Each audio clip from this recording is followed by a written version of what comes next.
There are a few units from the new Space Marines Codex that are more intimidating to see on the other side of the tabletop than the Centurion Devastators. Let's look at a few of the ways that we can put these little murder machines to work on the battlefield. Hello and welcome back to Auspex Tactics, the strategy-focused 40k channel, where we've been going through the new Space Marine Codex, rule by rule, datasheet by datasheet. And today's going to be quite an interesting video because we're looking at the Centurion Devastator squad.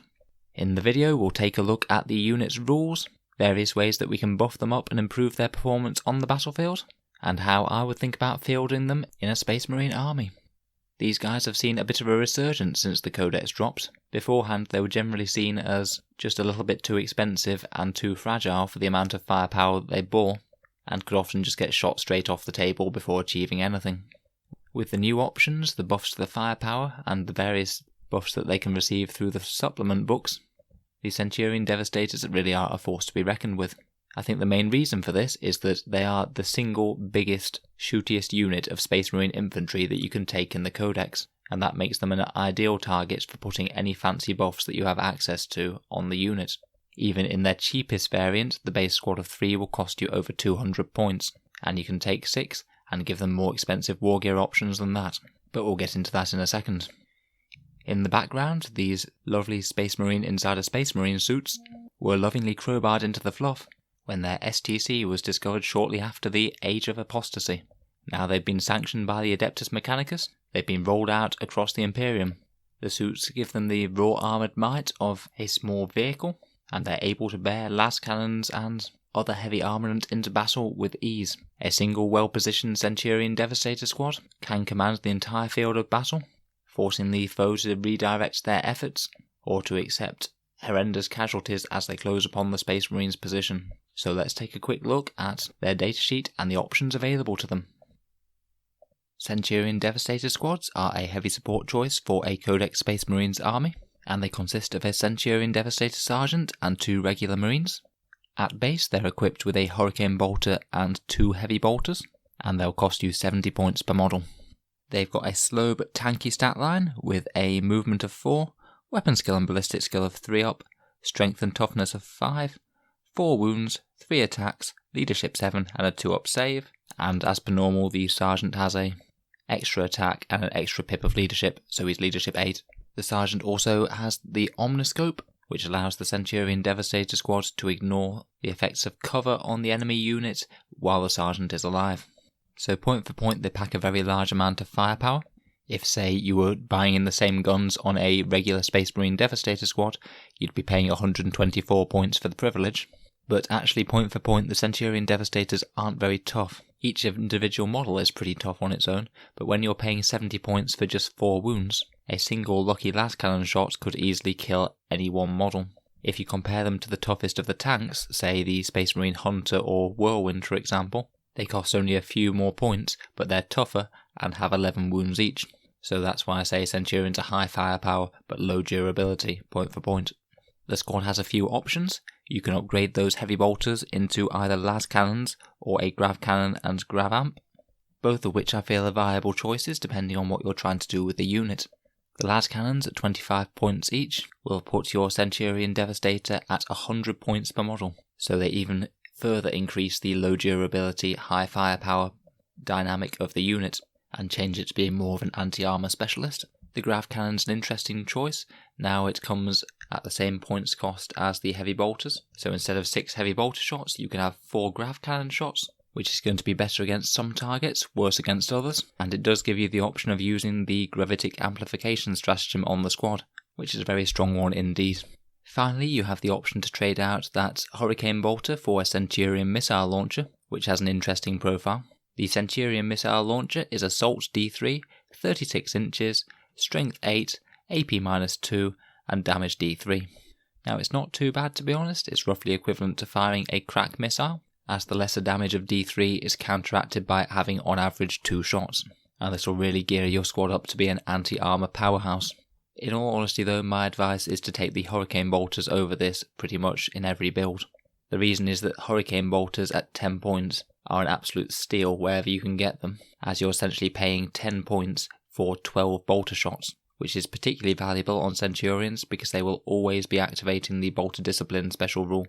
because it always triggers on Centurions whether they've moved or not. 10 points for 12 bolter shots is hilariously good value, and it's the main reason I recommend this over the missile launchers. The missile launchers aren't bad as such, they're just not quite as good as those hurricane bolters. The squad has some important special rules. It gains a lot of mileage out of Angels of Death. The bolter discipline special rule, as we've already mentioned, will mean that those hurricane bolters are always rapid firing at 24-inch range, even after the squad has moved, meaning that in reality those hurricane bolters have a 28-inch threat range. The combat doctrine special rule is good for them. The Devastator doctrine is particularly important for those heavy bolters. Making them AP-2 is great, and AP-4 las cannons, if you're taking them, are also incredibly tasty indeed. And the tactical doctrine, if you are taking those hurricane bolters, is very nice too. As I already said, hurricane bolters are amazing value, and making them AP-1 only adds insult to injury. Enough AP for -1 shooting will put a decent dent in anything in the game. Shock Assault doesn't hurt these guys, but as they aren't actually equipped with any sort of special power weapon, they used to have a Power Fist profile in the last edition, means that they won't actually be hitting that hard if the enemy does manage to tag them with anything in close combat, so it's a major weakness for them. We've already talked about the Omniscope that the Sergeant gets access to. Ignores cover, shuts down a lot of enemy strategy, and it's particularly nasty on things like hurricane bolters and heavy bolters that have a decent rate of fire but low AP, and cover saves can really punish them. They have combat squads, meaning that if you take a full 6-man squad, then you will be able to divide them in two and field them as 2 3-man squads.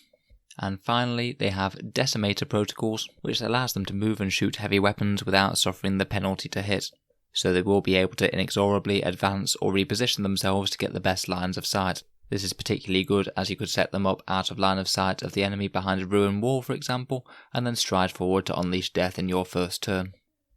So all in all, the Centurion Devastators are an excellent mid to backfield fire support unit that can be tooled up to hit infantry, heavy infantry, or vehicles, all while being very good against light infantry because of those hurricane bolters. So let's take a quick look at all of the different ways that we can get the most out of these Centurions, and spoiler alert, there are quite a lot of ways to get brutal efficiency out of these very shooty models. Let's look at chapter traits first, and let's throw in some chapter specific strategies while we're at it. Ultramarines' biggest buff to these guys is that they get to fall back out of combat and still shoot, which could be very important if your opponent does manage to sneak an infantry unit through to tag them in close combat. They also like to operate in Tactical Doctrine, which should give those Hurricane Bolters AP-1, and Ultramarines also have a lot of decent buffing characters. Tagirius could make these units -1 to hit. Characters like Marnius and Gilliman could provide their reroll aura to the Terminators. Cassius is a massively efficient chaplain, and he could throw +1 to hit and +1 to wound on them. As they're such a big unit, they're great for these character buffs. White Scars don't synergize quite as well with Centurion Devastators. Probably the biggest thing that they can do is the option to put them in reserve for outflank, so you could start them up off the board and come in to unleash a brutal amount of las cannon and hurricane bolter fire in the perfect position via outflanking them. This could potentially be comboed with clearing a bunch of chaff with hurricane bolters, so your scary assault units can drop down on turn 3 when they get access to their unique doctrine.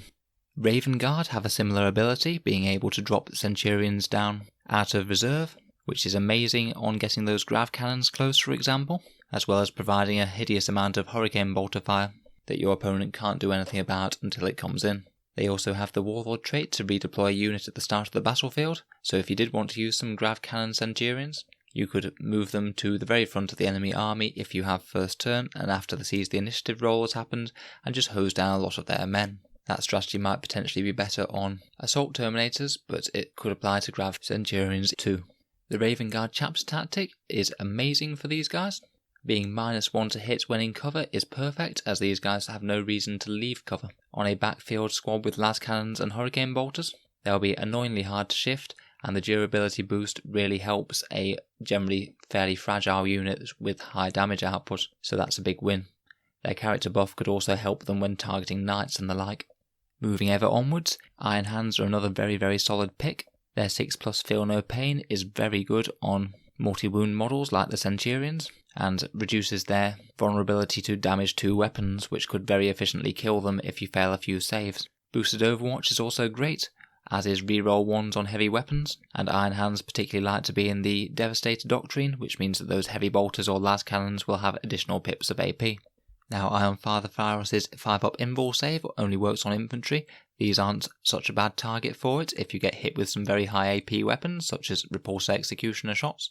They also have some very nasty stratagems that they could use on a big unit of tooled up Centurions. For example, Mercier's weakness allows every wound roll of 6 to count as 2 wounds, so it could be amazing on a large unit with lots of Hurricane Bolter shots or Heavy Bolter shots.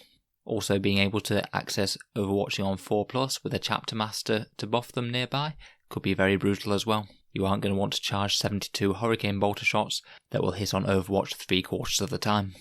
Salamanders is a chapter that synergizes very well with these guys, though this time mainly because of their stratagems and psychic powers. The reroll of 1 hit and 1 wound is useful, as is the ignore AP -1, but as these are typically quite big units, it doesn't have quite as much effect as it might do otherwise. Their Crucible of Battle stratagem to just give a unit +1 to wound rolls is insanely strong on a unit like this. You could take, say, 6 las cannon and Hurricane Bolter Centurions, pop that stratagem for 1 command point, and suddenly their las cannons will be gaining 25% extra efficiency against tanks, and their Hurricane Bolters will be wounding Marines on 3-ups, which is a 33% boost in damage output. Insane value for 1 command point. They also have a stratagem called Noble Self-Sacrifice, which could allow a squad of Intercessors, for example, to tank all incoming hits on the Centurions, which, as we mentioned before, is a very big deal, because they have such a high damage potential while being relatively fragile against anti-tank firepower. Your opponent having to chew through an entire squad of Intercessors will really put the brakes on him dealing with your Centurion squad of doom. They also have access to 2 incredibly useful psychic buffs. A Librarian from the Salamanders chapter could cast +1 toughness on these guys, and also -1 to hit via Fire Shield. Being toughness 6 helps against any strength 5, 6 or 10 weapons, and it could be very useful if your opponent has any of them. But being -1 to hit is the real boost here. As we said with the Raven Guard, it really adds to the tankiness of the unit. And now we come to the absolute all-stars of Centurions, the Imperial Fists. Now, frankly, I've already done a video on Centurion Devastators in Imperial Fists about the Siegebreaker cohort. It came out around about 2 weeks ago now, and I strongly suggest you check that one out if you want to get the full details, but we'll go through in brief again here. You want to be taking Hurricane Bolter and Heavy Bolter Centurions with the Imperial Fists. Their Bolter discipline alone adds +25% to the damage, because every hit of 6 will count as 2 hits. Their boosted doctrine is absolutely amazing on large units containing heavy bolters, so with a full squad of 6 Centurions, you'll be looking at 36 AP -2 heavy bolter shots, which is spectacular against infantry, and as there'll be 2 damage against vehicles, they'll be spectacular against vehicles as well. There isn't nothing that they won't kill. From there you can buff them up with the characters, captains, chapter masters, lieutenants, and chaplains, and you can also use 2 command points to use the Tank Hunter stratagem on them to give them +1 to wound against a vehicle. So those heavy bolters will be wounding on 4s now and also doing 2 damage.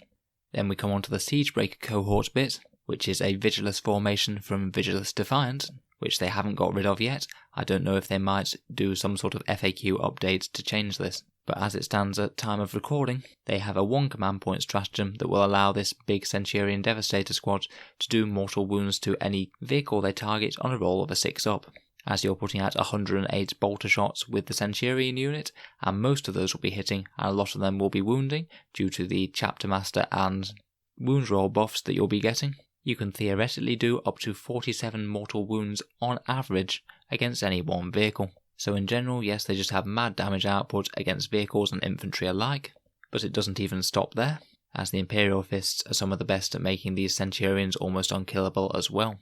With the bolstered positions stratagem, if your Centurion Devastator squad doesn't move, then it will be +1 to saves for the rest of the battle, and there's a further stratagem that you can use to boost the Centurion Devastator squad's save while it's near an objective, so if you're worried about your opponent targeting them, then you can potentially be on a -1+ save with cover and the combination of those 2 stratagems. That will mean that AP -3 weapons will still have them saving on a 2+ save, which is just crazy.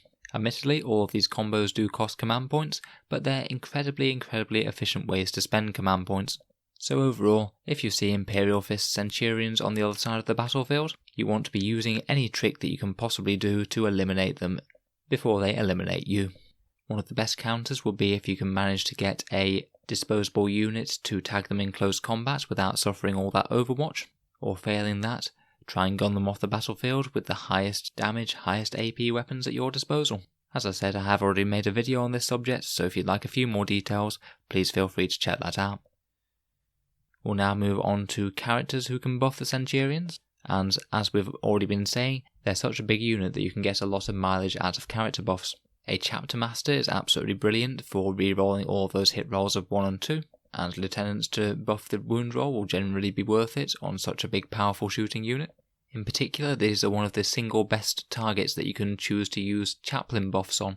Getting either +1 to hit or +1 to wound on an enormous unit is very high value, and could easily be worth the 70 points that you spend on a Chaplain. Plus the Chaplain himself can provide a melee threat if something gets too close to the Centurions. The Ancients are also worth considering, as if a model does kick the bucket, then being able to have one last burst of firepower as the model goes down could really scupper your opponent's plans if you take out something that he's exposed to shoot or charge with in the middle of his shooting phase. Finally, Apothecaries are also very good at synergizing with the Centurions, because as 4 wound models they're quite likely to have taken wounds but not died, so you can heal them up that way. Also, if you do have the option, bringing back a 70 to 100 point model from the dead is a very, very efficient use of one healing phase and will pay for the Apothecary in that turn alone. We've already mentioned plenty of supplement chapter stratagems, but we'll mention some of the Space Marine ones now. Again, as they're the biggest unit in the Space Marine Codex via points investment, any stratagem that will affect an entire unit is at maximal value here. Auspex scan could be hilarious on these guys if your opponent makes the mistake of bringing down a unit from reserve within 12 inches of the Centurions, then they could well expect to just take that unit straight back off the table after they get shot by loads and loads of Hurricane Bolter and heavy weapon firepower. Gravitic amplification for 1 command point is a great solution if you're running a squad of grav Centurions, particularly if, say, they're coming in from reserve via the Raven Guard or White Scar options. By re-rolling all wound rolls and also all damage rolls, you will increase their damage output against vehicles by 94%, which is almost double. And as you can use this on 6 grav cannons at once with the whole squad, then it will just make a massive mess of whatever it shoots at. Finally, we have transhuman physiology, and again Centurions are one of the best targets of this stratagem. They're the exact sort of target that your opponent will love to be firing their heavy weapons at. So by subtracting 25% from their damage output, as this will do against anything strength 8 or strength 9, you're adding a ton to the unit's survivability and countering their biggest weakness. Definitely consider this if they're just about to be targeted by a strength 10 weapon, as being wounded on 2-ups is pretty bad if you can avoid it.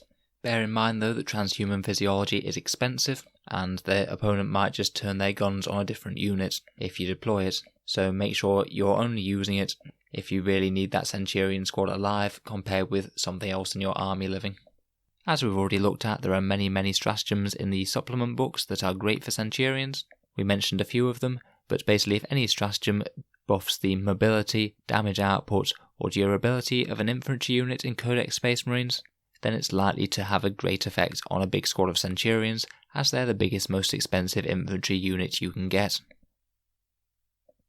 So let's have a chat about how I would field and use a Centurion Devastator squad in an actual game of Warhammer 40k.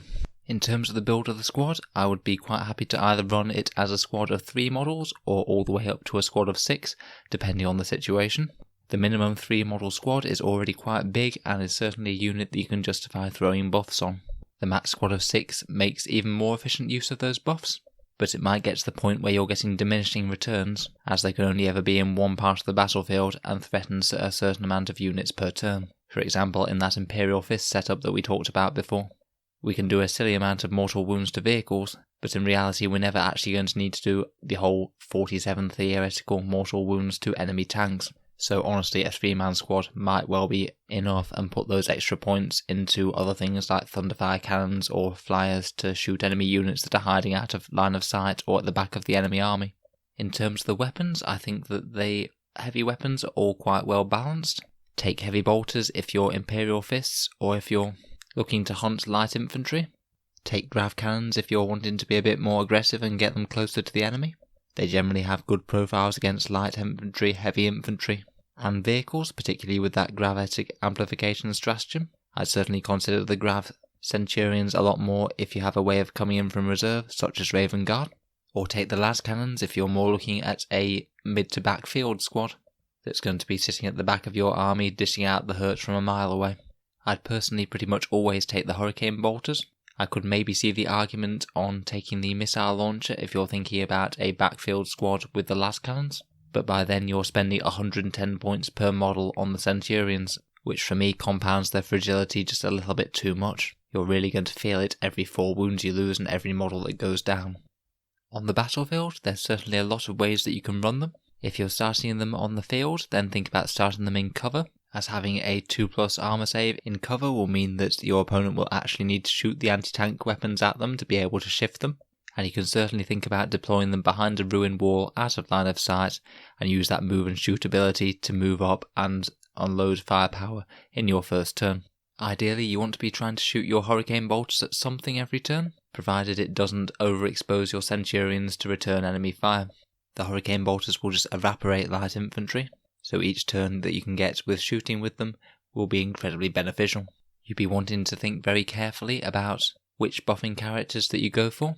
You really could build your entire army around a central squad of 6 Devastator Centurions and kit them out with all las cannons, and then bring a ton of character support to make their job easier. Chaplains have +1 to hit and +1 to wound, apothecaries for getting models back up, and obviously captains and lieutenants to increase their damage output. The main issue with this will be trying to keep them alive for as long as possible to do their work, so things like transhuman physiology, any sources of -1 to hit that you can get, and any psychic powers, warlord traits, relics or stratagems that will boost their durability will be certainly worth taking. I think the optimal way to field centurions really varies chapter on chapter. We've already been through roughly what I like for each chapter, but in a short synopsis, Ultramarines, I think any of the heavy weapons are great. They get more benefit out of the hurricane bolters. Use the special characters, and consider redeploying them turn 1 to get optimal fire positions with the stratagem. White Scars, I'd strongly consider grav cannons as you can outflank them and get them in perfect position for this. Raven Guard, either use their reserve move to come in from reserve with grav cannon, or use the heavy bolter or las cannon variants and keep them in cover for that sweet -1 to hit. Iron Hands, they're extra durable, can get an invul save with Fyros, have good damage output stratagems. I'd probably use either the heavy bolters or the las cannons. Salamanders, you could really afford an enormous squad of these. I'd be very tempted to take 6 with either the heavy bolters or the las cannons, throw the awesome stratagems on them, keep a librarian around to keep them tougher and harder to hit, and strongly consider using the self-sacrifice stratagem to keep your enemy shooting at your intercessors or other tanking units before killing the centurions. And Imperial Fists, take the heavy bolters and hurricane bolters for all the bolt shots, use the Siegebreaker cohort, probably take a unit of 6, and use their many damage enhancing stratagems such as bolter drill, tank hunters, and seismic devastation to annihilate the enemy, while using their defensive stratagems such as bolster defences to keep them alive for as long as possible. In terms of counters, they do have a few decent counterplays to them that your opponent might exploit. The hurricane bolters are fairly short ranged and they have a short move, so it's perfectly possible to outrange them for the first turn or 2, particularly if you're hugging cover. Also, they can't ignore line of sight and they aren't going to be able to move very quick to get round to see enemy units hiding behind big buildings or ruins, so you could keep fragile units alive from Centurion fire that way. This means that Centurions will combo very nicely with units that ignore line of sight like Thunderfire cannons or say Space Marine flyers, as both of these units can reach out and kill units that are on the other side of the battlefield either by extreme mobility or via firing out of line of sight. Their second big weakness is that they can be tagged in close combat, say if you have a durable enemy unit that charges a unit beside the Centurions and then powers in into them, their Centurions will be prevented from firing the next turn. You need to screen them very well, seeing as there's such a big investment in points, and try and counterplay any cheeky ways the opponent might have of getting a model within 1 inch of them. And thirdly, the other obvious counter is that they're not actually all that durable. Unless you are buffing them up with a lot of defensive upgrades, then it's perfectly possible just to shoot them straight off the table with anti-tank weapons. If your opponent is target prioritizing sensibly, then they will often target the Centurions early because they're such a good target for investing a small amount of firepower to really take a lot of your own firepower off the table. So overall, as you can tell, I think that Centurions have become a very, very competitive unit. I've already seen them in various forms in competitive lists, and faced them myself a couple of times on the tabletop.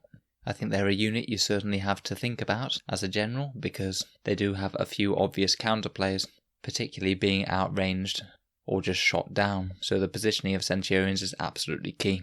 Played well though, they'll reward you by winning most any firefight that's model per model and point for point, and with certain supplement books, particularly the Imperial Fists, they can reach absolutely spectacular efficiency on the tabletop. Thanks very much for listening to what appears to have turned into my longest single unit review. Sorry that one went on quite so long, but there really is just that much to say about these guys and so many different ways that they can be used in different books. As always, if I've got any rules wrong, please let me know, and if I've missed any important elements of strategy, then also we'd all love to hear it down in the comments. I'm glad that these guys have been brought back to viability again. I think they're interesting as a competitive unit, as they are very, very strong, but they do have ways to counter them, which makes them more interesting than something that's strong and doesn't have an obvious counter. Thanks very much for listening to Auspex Tactics. Feel free to subscribe if you'd like to see more videos like this. We'll have an Imperial Knights unit review tomorrow, and we'll be looking at some more Terminator variants the day after, so stay tuned if either of those sound interesting. I hope to see you guys in the next video.